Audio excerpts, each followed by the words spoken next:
Bienvenidos. This is a podcast that explores Latinx media and culture in its many forms. I am Dr. Rojo Robles. And I am Dr. Rebecca L. Salois. And we are Latinx and Latin American Studies professors at Baruch College in New York City. In this podcast, we will analyze Latinx film, television, literature, art, and cultures. We will consider how these works are perceived, analyze them, and investigate the real-world reflections and implication of that work on Latinx cultures in the U.S. and beyond. Welcome to Latinx Visions. All right, so welcome back. We are gearing up for the end of our semester and a holiday break. It is now December. How you feeling about that, Rojo? I'm feeling good about it, right? It's always the end of the semester is always like everything like it's in your bag, and then it's good to look ahead and think about like good times with family and friends. I'm planning to go with my family to Puerto Rico, so I'm looking forward to that, right? To decompress, from New York City life and be over there with my people. Very nice. Very nice. Yeah. I'm sure I'll be grading up until the moment of traveling. But once that's done, I'm definitely looking forward to, having January to sort of decompress a bit. We'll travel a bit and see family for the holidays. But mostly I just look forward to being home again, and which is a weird thing to say after 2 years of basically being forced at home. Yeah, that's right. We're getting too used to be on our own spaces, right? Exactly. I think it might be different next semester because I'm supposed to be teaching fully in person next semester, so there won't be this sort of back and forth. Are we on campus? Are we not on campus mentality? Yeah. I think this semester's been tough for that. Yeah, it's been like that. It has been a transitional semester. Yeah, and it has been difficult because of that. Yeah, because transitions are always complicated and always like puts you in a very like unstable position, right?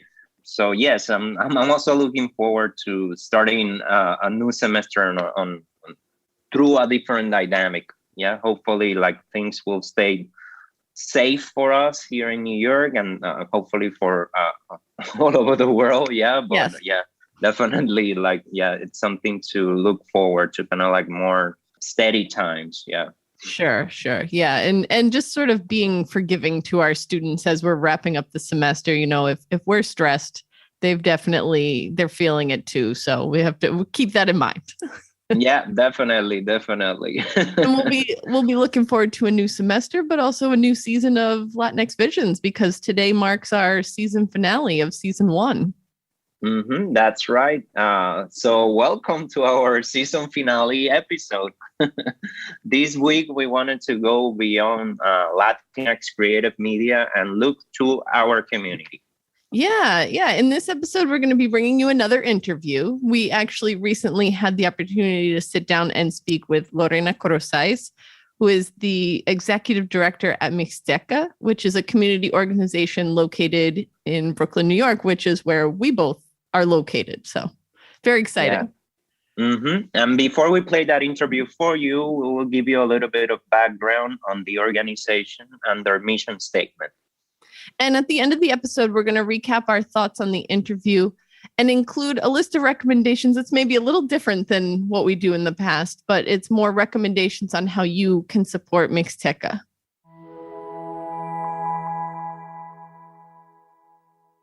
So a little bit about Mixteca. From their website, they state, Mixteca Organization, Inc. is a community-based organization located in Sunset Park, which is a neighborhood here in Brooklyn.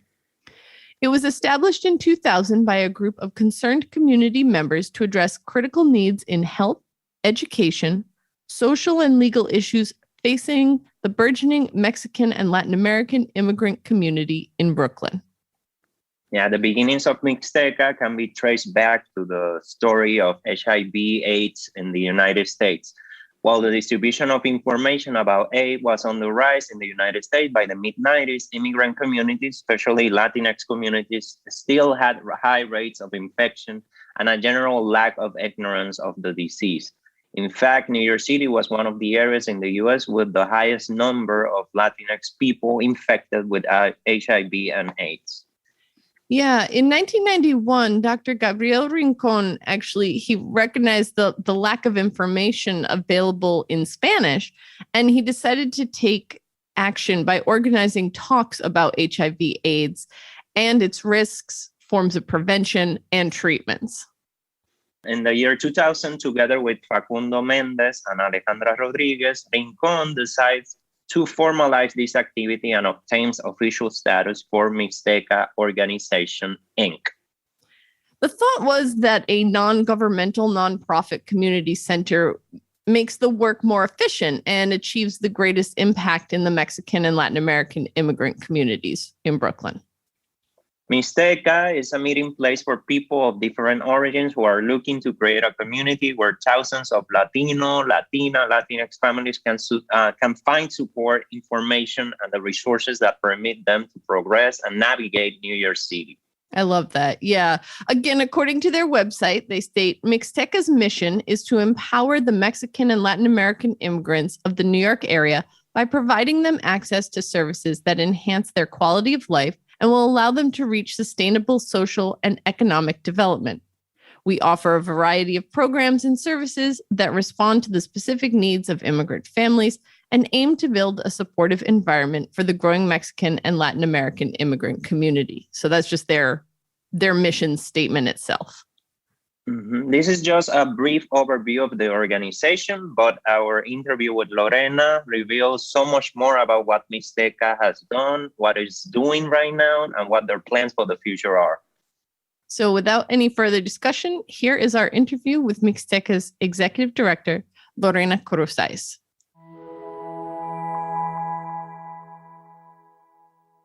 All right. Today we have with us the Executive Director of Mixteca, Lorena Kourousais. Did I say that correctly? Yes, you did. Welcome. Thank you. Thank you for having me here. Yeah, it's a pleasure. We're really interested in the organization. We were looking at everything that you all do on your website and in the documents that you sent. So we just thought we'd start with a general question about you more specifically. Can you tell us a little bit about how you became involved with Mixteca and about your current role in the organization? Absolutely. I'll be happy to share that information. So I'm a Latina immigrant, originally from Mexico City, a big city, from one big city to another big city. So I came here with a lot of dreams, like many other immigrants or most of the immigrants. And I tried to revalidate my credentials, and it was really hard, even though I have 2 master's degrees in Mexico. Here, I couldn't work because I didn't have a license. And anyway, the story is really long there, and I won't take too much time on that part. But I remembered one time in Mexico when I was switching from one job. I used to work in the government, and then I wanted to work with gender-based violence survivors. And I'm a psychologist and a social worker now because after US, in order to get my license, I went to social work, to MSW. And so I remember that time when I was trying to get involved in another more mindful job in Mexico. And I was like, I'm going to call the organization. First, I'm going to research the organization I want to work with, and then I'm going to start calling. And then if you are familiar with Mexico City is a really big city. So I was traveling a lot, and I decided just to work and to do whatever I have to do around me, like no more than an hour of commute. And that's a lot to say. And then I started calling organizations, and I got the job that I wanted. So when I was here, I remember that experience, and I was like, I'm going to research the organization I want to work for, and then I'm going to start calling, and I can start doing some volunteer job because I knew I was doing some informal work before that first call, and then I was like, I'm going to get into this organization and I start calling to be a volunteer. So I start working as volunteer in a hospital in Brooklyn. I start in a hotline in another place, working with enforced survivors of gender-based violence. My passion is there also. And then I was doing all that job, and then I realized I want to do more, not just for one type of community, but for all the immigrant community. So I applied the same recipe. If it worked once and it worked twice, it will work the third time. So I started looking for organizations that were working with immigrants, and I found Mixteca. And actually, I was in contact with Mixteca before because they invited me to present about gender-based violence with the Latinx community. So that was my previous contact with Mixteca. And then I applied for another position, not for the executive director, but for director of programs that at that time was available, and I didn't get it. And then they called me after the last executive director left. And they were like, oh, we want to interview you. And they offered me the position of the executive director. And I was super happy and excited to be part of this amazing organization that I know much more right now. That's fantastic. I love that story. It's a short version of all that thing. Lorena, can you tell us a little bit about the services provided by Mixteca and what communities do you aim to assist? And also, like, how has Mixteca evolved over its 20 plus year history? Yeah, absolutely. So Mixteca has been around for 21 years already. It's like an adult already is legally we can drink legally now. We are over 21. So Mixteca was founded 21 years ago for community members that were really concerned with HIV and how it was manifesting in the Latinx community in Brooklyn, but how this was interrelated with the community in Mexico, and in particular with La Mixteca Poblana.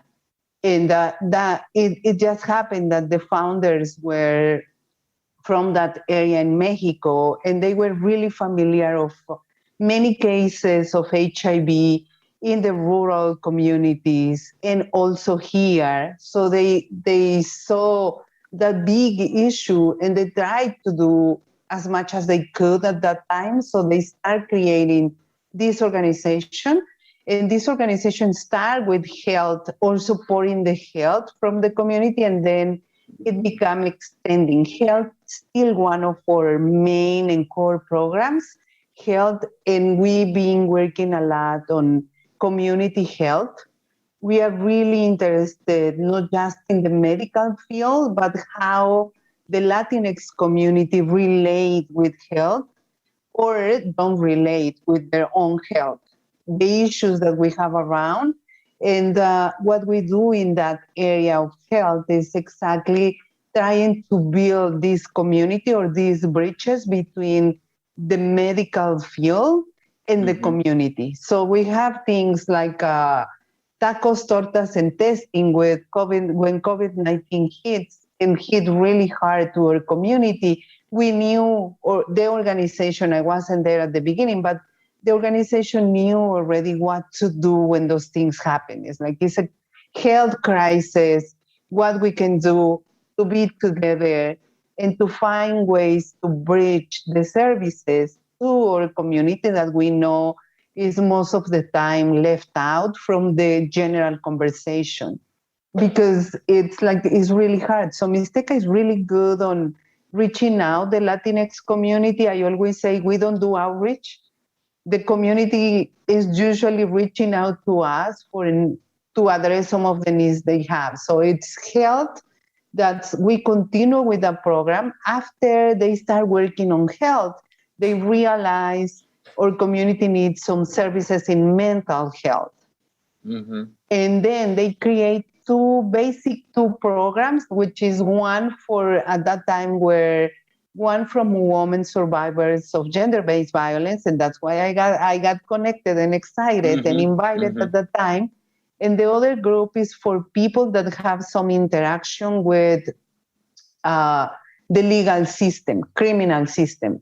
They did something like they jumped the train, they were involved with somehow with the legal system, and now they are in that system. So we create another group, or they create at that time another group to address that situation with these people and become the alternative for the legal system. I feel like it's our way to take them back and to say, hey, it's sometimes they don't have the information.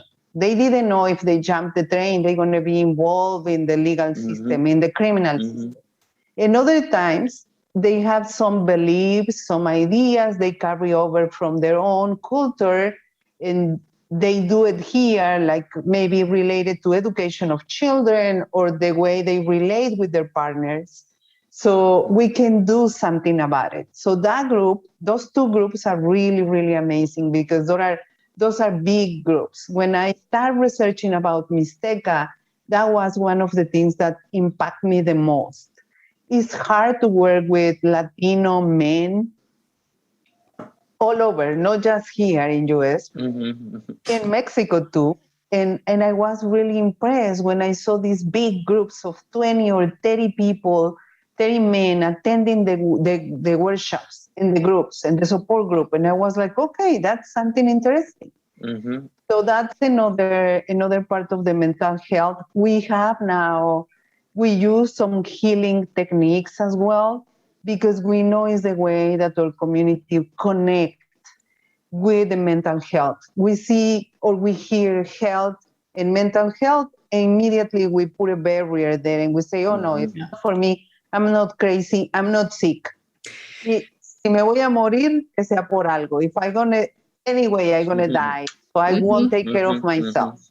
So then building these bridges have been the key for our community. So we have some workshops, for example, now that the weather starts changing, we do some about depression. We talk about winter blue. But if we just announce it like that, we won't have even one person in our workshop. So the way to do it is like it's chocolate para levantar el alma, which is like a workshop in how to make chocolate in the artisanal way, in the traditional way, with the metate and cacao. And it's really, really good workshop that attacks our people because they feel that that's something they understand. So they come to that one. And then as we are working with the cacao, we started talking about how our mood changes with the food, with the weather, what we can do to support each other, why it's important, why this happened to all of us in winter, why we feel down in winter, different than summer. And so it's our way. We do also, for example, piñatas or bordados with any immigration. So people are able to talk about their immigration story as they are learning how to make piñatas, or they are doing some piñatas, or as they are being in groups, sewing, or doing something related to photography that we did one, that bordados, fotografía migrante. It's like how they can be getting involved in talking about the story, because we believe, and I strongly believe that as immigrants, even if we immigrate the best way possible, the best way. It's like it was a decision. We try to do it. Even if we do that, we have a lot of losses that we don't process. It's like just thinking on our favorite food, the streets that we used to walk, or anything, or friends or families that are no longer here with us as they were in the past. And I believe like we just continue doing things. We don't stop and process. So that's exactly what we do in mental health. And as we were progressing, Mixteca was adding other services like ESL classes. We realized or community need ESL classes, but so particular. Like maybe they learn English as a second language, but as they are learning how to apply for the driver license, something they want and they need attached to some other skill that are building at the same time. Same thing with the computer classes or the college access. Many of our community members believe they can go back to the college, or the children, they don't know how to support them. They don't understand the taxes in part of how the children are going to apply to college. So we do the college readiness as well. We are working right now after the pandemic on some other like co-op ideas for them, because we know they have challenges on their immigration status, and sometimes they don't have the employment authorization. So what they can do, what can they do to continue working and to make a living? So that's education. And the final one is like going across all the three of them, and it's immigration. So on immigration, many of our community members have been like victims of fraud. They try to regulate, to change the legal status, and this is really hard, and they are victims of fraud for many people. So we do workshops on Know Your Rights.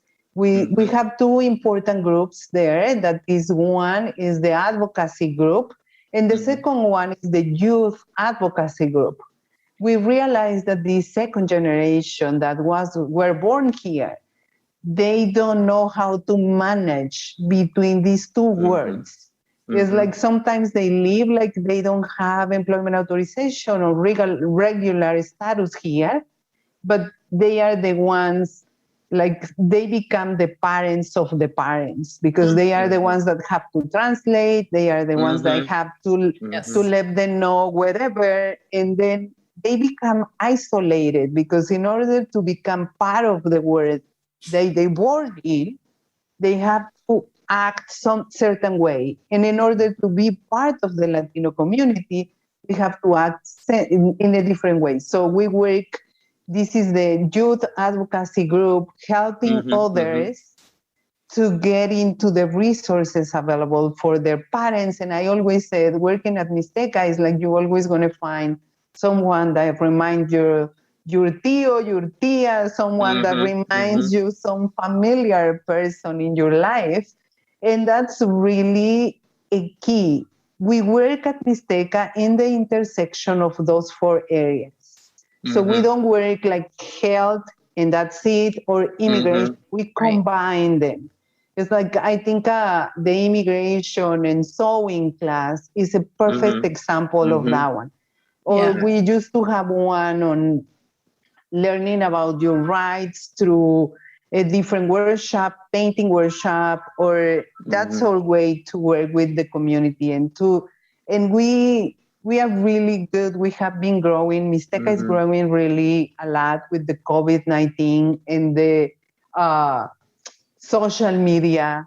So we've been growing our social media presence, because right now, not just people from Brooklyn or from New York City or from New York State, from other states as well, request services from Mixteca.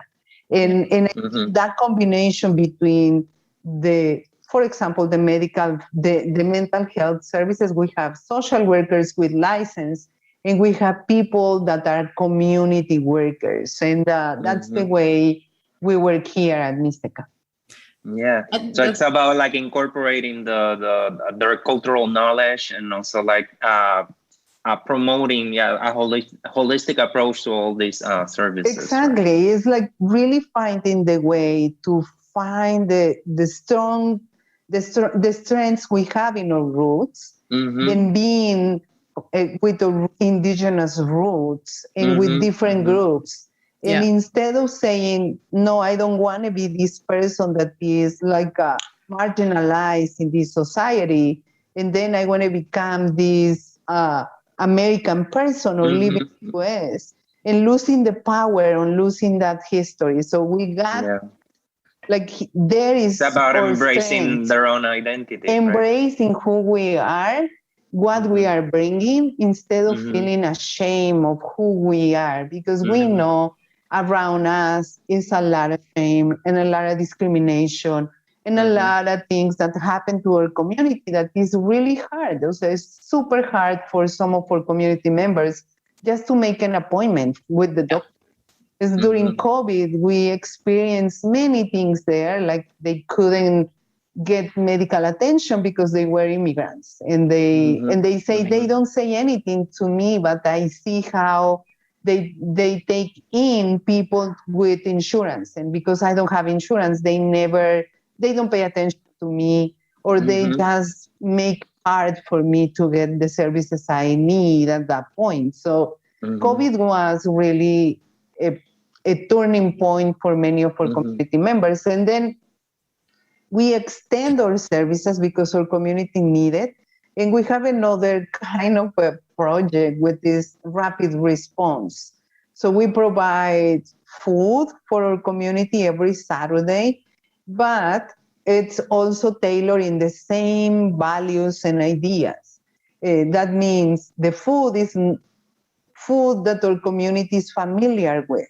It's not just giving food to the community, it's giving food that they know and they know what to do with the food. It's like it was, if the box is full of eggplants, kale, it's healthy food, but it's still not the food that our community is like, what am I going to do with this one? What do I do with it? I don't know. Exactly. I don't know. But if you put over there some zucchini, cilantro, tortilla, and you put some eggs, everyone is happy. And now they can do something with the kale and the other items as well if they receive a recipe for that one. But so that's another part that we do here at Mixteca.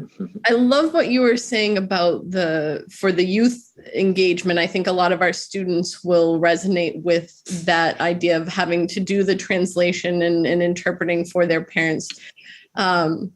This season of our podcast is focusing specifically on Latinas, women in the community. So we're wondering, what are some of the ways in which Mixteca supports the specific needs of Mexican and Latin American women in particular in the community? That's really, I love that question because Mixteca is almost 100% Latina immigrant woman-led organization. Easy to say, not easy to do. So we open the possibilities to hire people intentionally because we know Latinas are making less money, they have less possibilities to get the job, and Mixteca become the place when a Latina can learn. It's like we have the youth program last summer, and we were really focusing on providing some skills. Like this is our community as well. So they are helping us, but maybe we can help them with college readiness. They're going to be going to college really soon. How can we support them? So we become like the organization that they can come here. And in particular, if you are a woman, I truly believe that just seeing someone like them leading an organization, being the director of programs, being the director of finances, being whoever is there, and being successful, because Mixteca has been triple their funding in the last years. And we are all women and Latinas, and we are able to deliver. It's like, no, we are not just funny and with a nice food and whatever. We also deliver the services. And I think it's another way to empower other Latinas. When they can see themselves into people that are making decisions. And we have a lot of Latinas, a lot of youth in our food distribution program that come here, and then they become a staff of Mixteca. They become someone that is working here. They start there helping us distribute food, and then they become more involved. And the possibility is like I did it when I came. I was like, if I seek for a job and they don't know what I can do in another country, they're going to look at me like she doesn't know. She doesn't know the system. So I can request a volunteer position, And I can be a volunteer wherever, and then they can see what I can do. And I think that's another important part for people. Mixteca is strongly supporting people that are doing volunteer jobs, internships. We have people even from Mexico that do internships here. It's an open space for people to grow. And I always feel like Mixteca is a perfect lab when you can come and learn in a protected environment, because you know your sisters are there, they won't judge you. So you can learn, make mistakes, and you're going to be fine there, and they're going to support. So that's exactly what we do with the Latinas. On top of the group of women we have some leadership programs as well with women with Latinas as well. Love to hear that. Love it. Yeah. Yeah, talking about like this, the intersection, right, of gender and migration, I wanted to ask, like, how does Mixteca approach the issue of gender-based violence and migration? Yeah, the violence that comes with migration. Yeah, that's my topic. That's something that I'm really passionate about, and we know there are a lot of work to do, because if a woman decided to migrate to another place or abandon their own place, it's because something is happening there. And we know many of the Latinas are experiencing violence or are escaping violence on their own countries, and then experiencing violence again during the migration process, and then experiencing violence again here. And because the roles and the gender roles sometimes are confusing, because there are a lot of work to do around the gender roles. Sometimes they got here and they believe because somebody's paying the rent, they just have to stay there, or because it's the father of their children, they just have to stay there.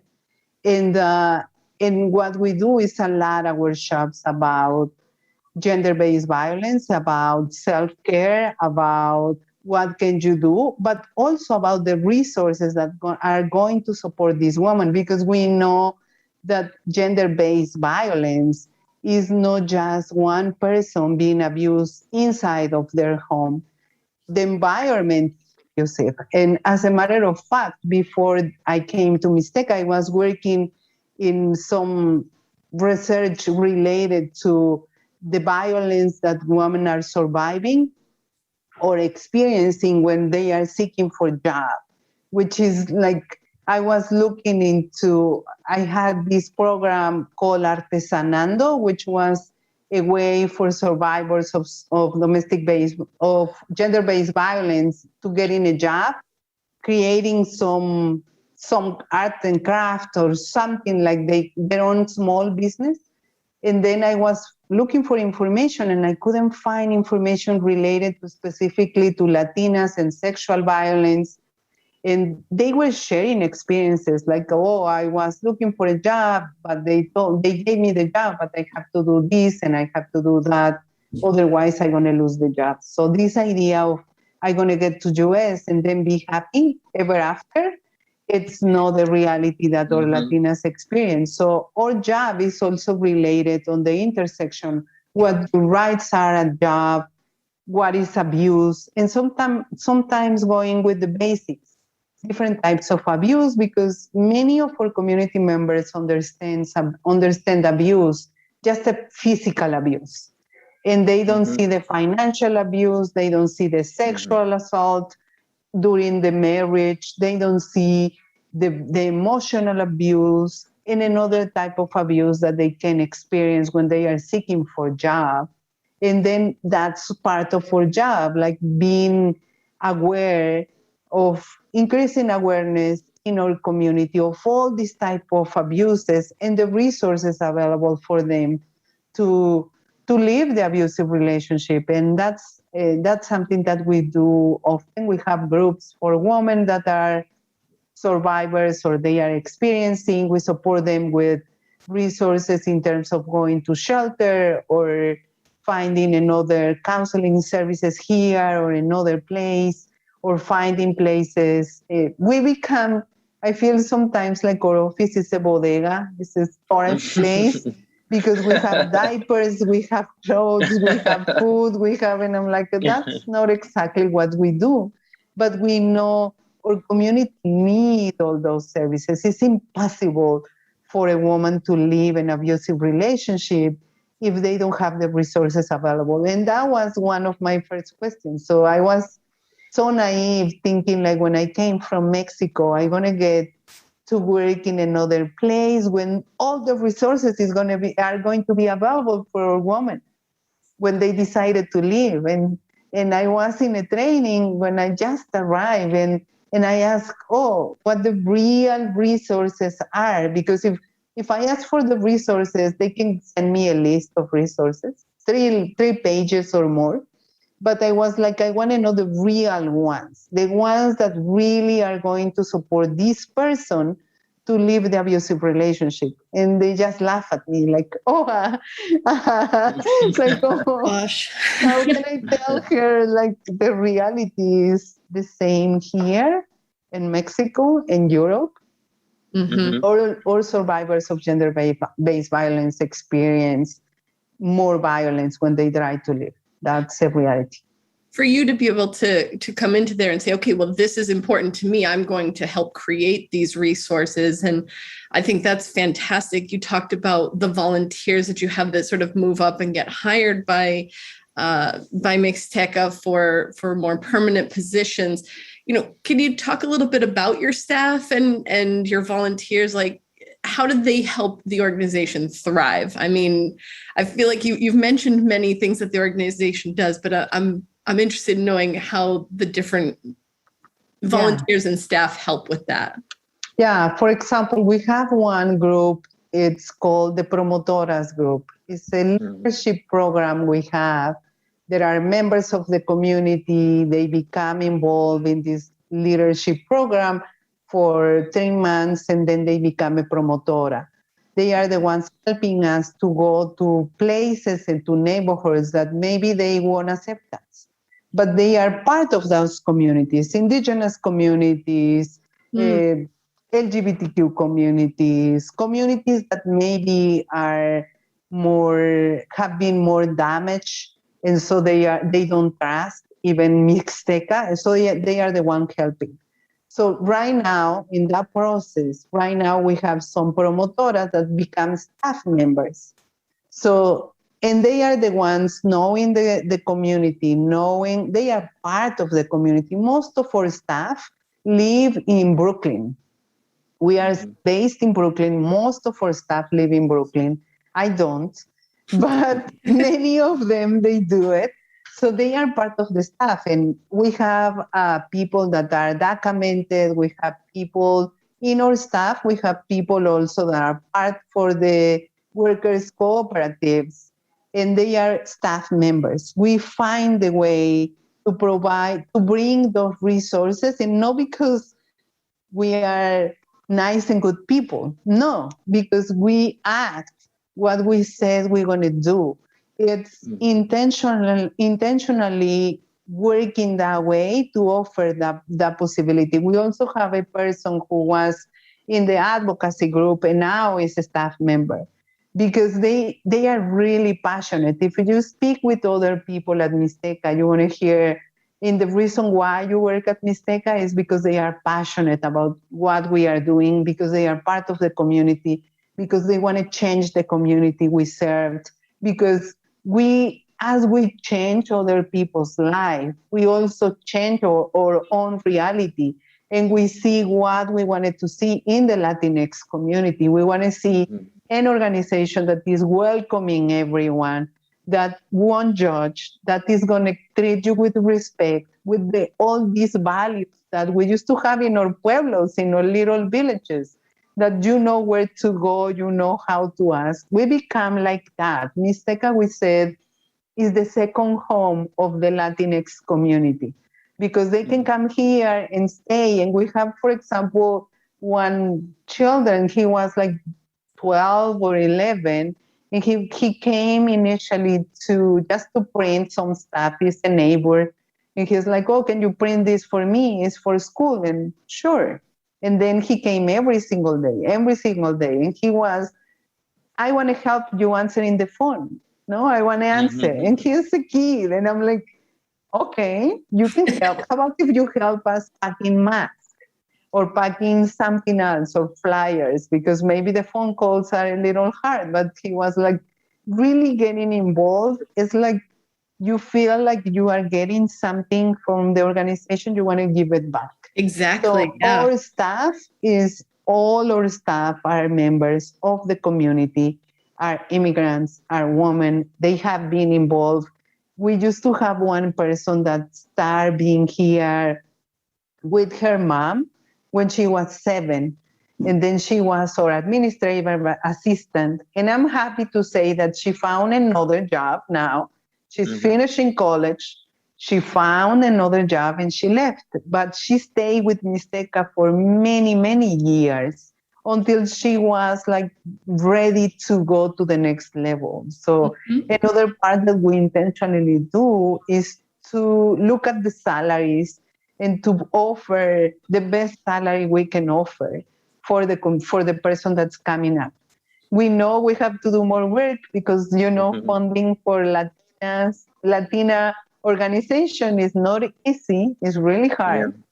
But we for do any nonprofit, but definitely like for Latino nonprofit, it's more complicated, I guess. It's so complicated. But anyway, we work really intentional on that part. We have a special package that we do like a lunch and learn once a month, that we provide some stipend for internet. We offer like the week of between Christmas and New Year off. We try to compensate somehow for Mixteca to be not just your volunteer place, but also a place that you are getting access to the wealth. That's our final goal. If you ask me where I see Mixteca in 5 years, I want our staff to stay because they are passionate, but I want them to stay also because they are making a good money. I want that. I want them to say, oh, I'm staying in Mixteca because I'm making a really good money. And I love to be there and making them amazing. And we are not at that level yet, but we are trying. Yeah.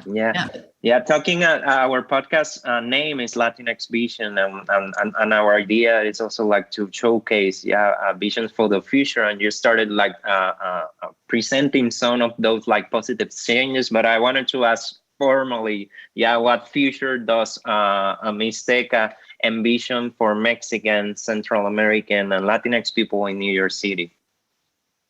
If I will love for Mixteca not to be needed.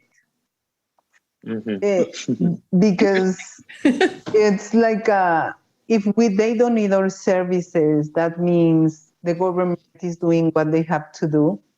If nonprofits, we are like the band-aid of the government not doing their job, and we have to do it ourselves. Yeah.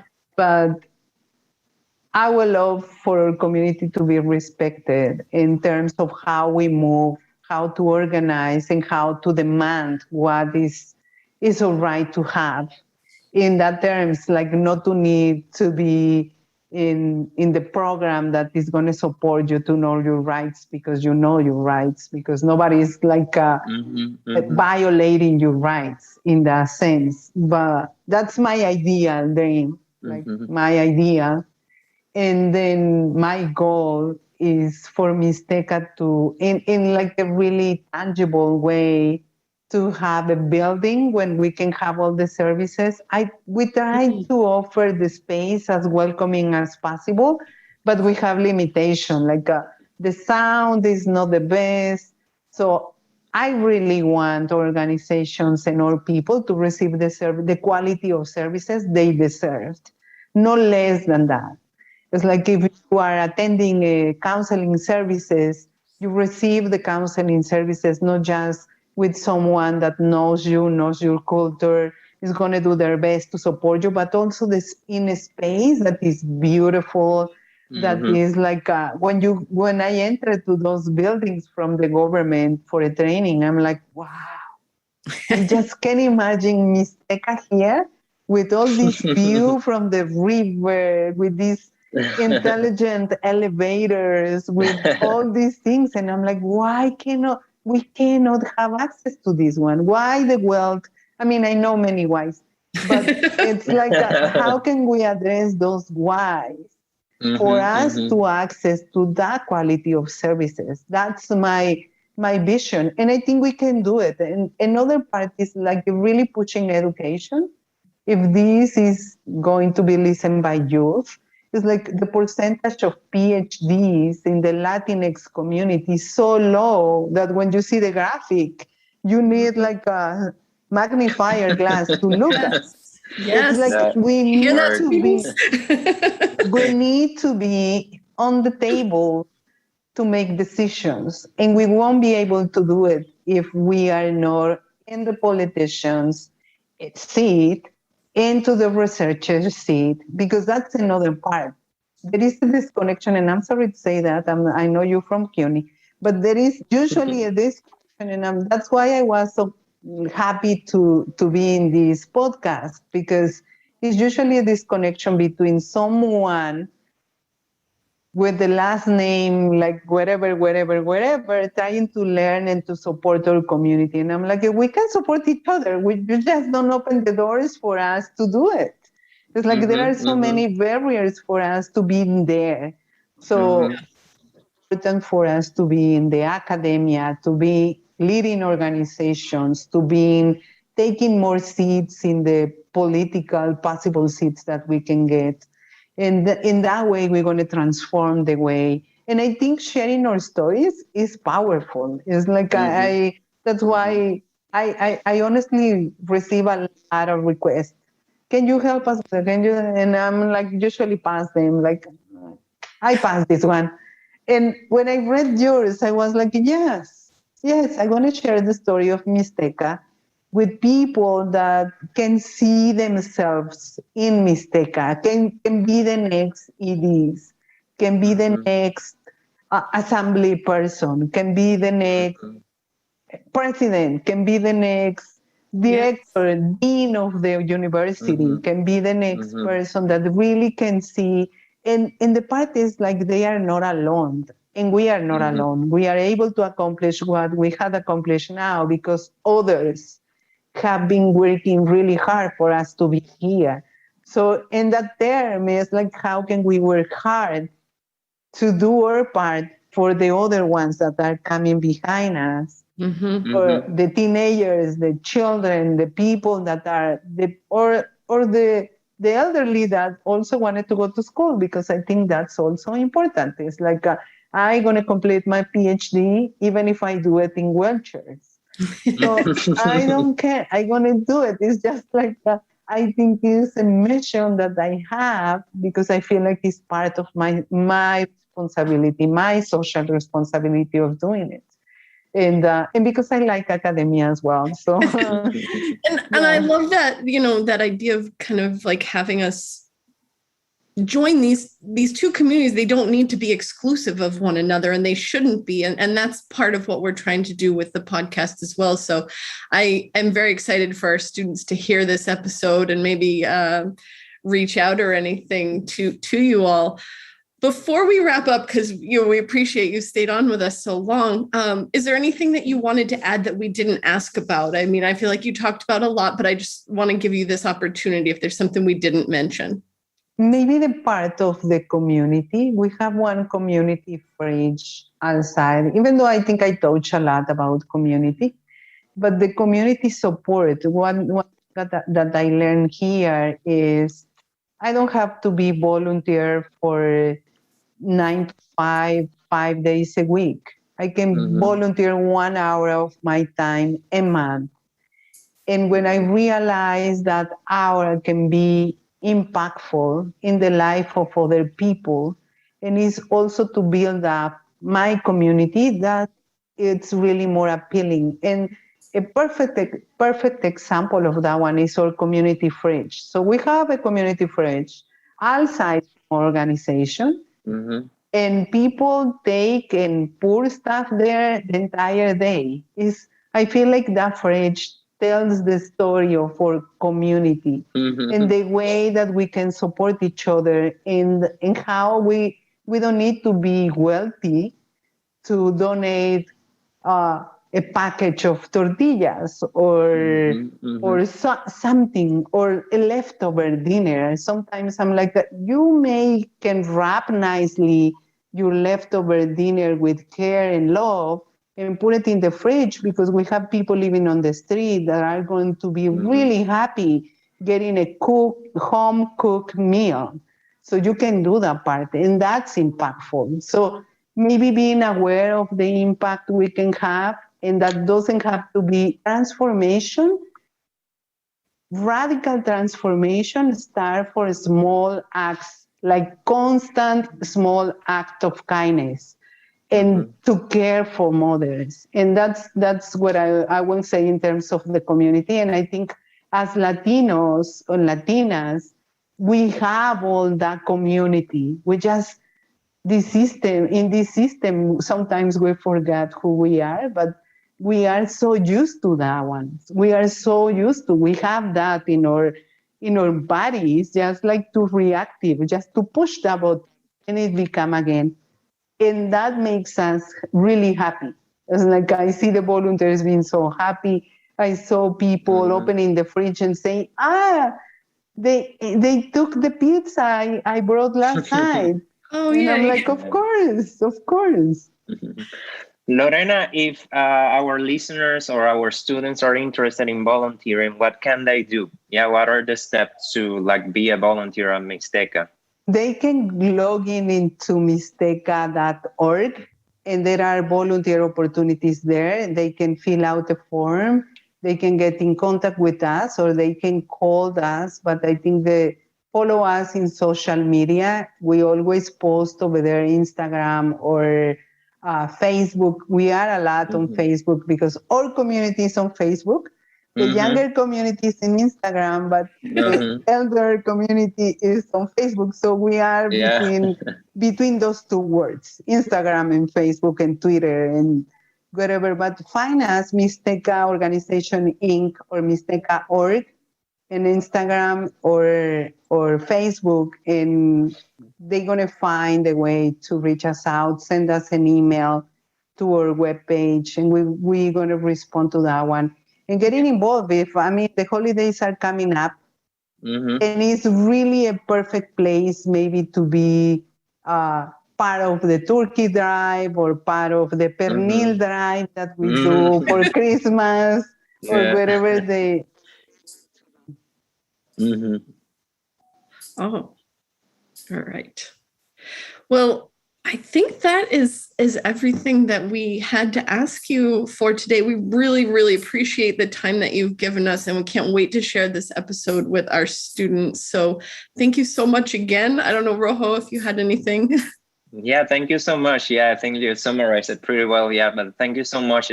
For us, it's really important to establish these links with the communities, with organizations who are doing the work outside.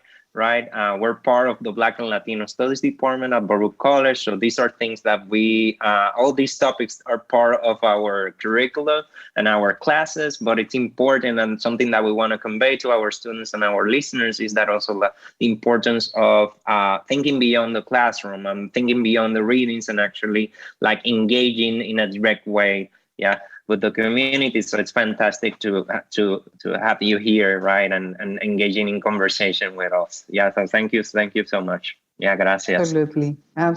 Gracias a ustedes. Thank you so much.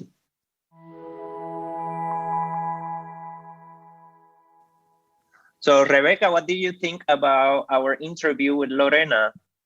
Honestly, I was blown away by the number and types of initiatives that Mixteca is involved in, right? In particular, the ways in which they listen to their community members and base their support on the needs of the people, right? They're doing it for the people, and it really seems to show.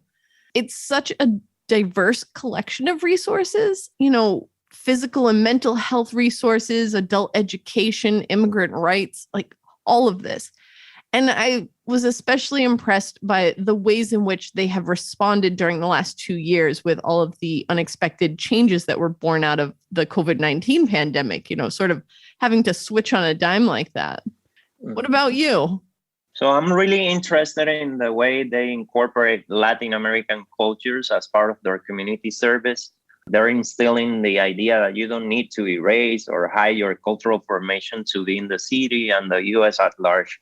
Yes. By doing this, they're establishing that our cultures, languages, and distinct knowledge are valuable and vital to our survival, physical and mental well-being.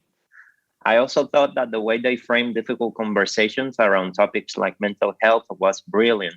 Yeah. For instance, I think that to invite people to share their experiences and decompress through the activity of preparing and drinking chocolate caliente is fantastic. It avoids alienating people through clinical jargon or stigmatizing those who are working toward better states of mind. Yes. I mean, that's really the goal, right? Is to have this sort of like, we're just a community. We're talking and supporting one another. And if it helps in these more clinical ways, fantastic. But we're not going to pose it that way so that it is accessible to all. Yeah, and we're speaking our languages, right? Our way of understanding the world is important for us, yeah. And in order to establish that connection with the community, that reflection is really important. So I was really impressed by that intention from Lorena and from the organization at large. All right. So we want to wrap up our episode with our recommendations. I mean, that's sort of our usual go-to. And traditionally we recommend, other films, other television shows or books that you might be interested in checking out. But we really wanted to highlight Mixteca specifically this time around. So our recommendations are a little bit different, right? We recommend that you get involved with Mixteca and support them however you're able. You should really check out their website. It's mixteca.org. We'll have the link in the show notes. And click on Get Involved up at the top to find the different ways in which you can engage with this fantastic organization. If you're looking for an employment opportunity with a nonprofit which seeks to support sustainable livelihoods for Spanish-speaking immigrants, regardless of status, they have a few open positions available on their website. And I imagine they update them as needed. So, if you don't find something that works for you right now, go and check back in like a month or so and see if anything has changed. You could also have the opportunity to volunteer with Mixteca, right? As Lorena told us, you don't have to give much. Even if you're only available 1 hour each month, that's something. And this is something that Carla Cornejo Villavicencio mentioned too, is like, big changes start with small actions. And Mixteca has a number of volunteer opportunities, including, but definitely not limited to, community health volunteers, administrative assistants, working in community outreach. You could be a volunteer receptionist. And there are opportunities for involvement in special events, instruction, and advocacy groups. So there's so much. Yeah, they're looking for educators. So people who would like to teach classes and support Mixteca in that way should reach out to them. Finally, if you don't have the time to give at the moment, but may be able to help financially, they have a number of initiatives that you can help support, including food justice support, a vision fund, COVID-19 relief, and the funding of special events. Yeah. And if you're a student who's listening and you might be considering a place for an internship, definitely consider Mixteca. Well, they don't have any official internship positions listed on their website. Lorena does encourage students to reach out if you're looking for an opportunity. You can reach out via email at info@mixteca.org or check out any of their social media accounts. They're on Facebook at facebook.com Mixteca Organization and on Twitter and Instagram as well at mixteca.org.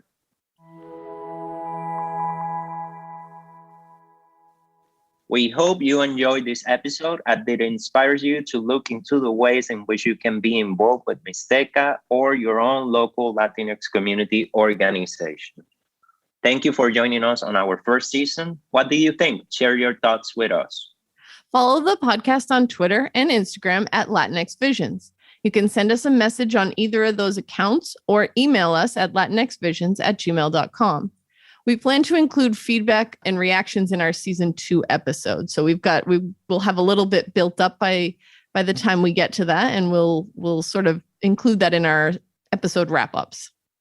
Subscribe to us on Spotify, Stitcher, Apple Podcasts, Google Podcasts, or wherever else you get your podcasts. Share us with your friends and family, subscribe, and leave a 5-star review. We'll be taking a little bit of time off between seasons 1 and 2 to engage with our students' final projects and the holidays, like we mentioned, but we do hope to post some student episodes of the podcast in the interim, so be on the lookout for those. And then be sure to join us again next semester as we focus our investigations on Afro-Latinidad. Estamos a la escucha until 2022. Felicidades. Dale, until next year.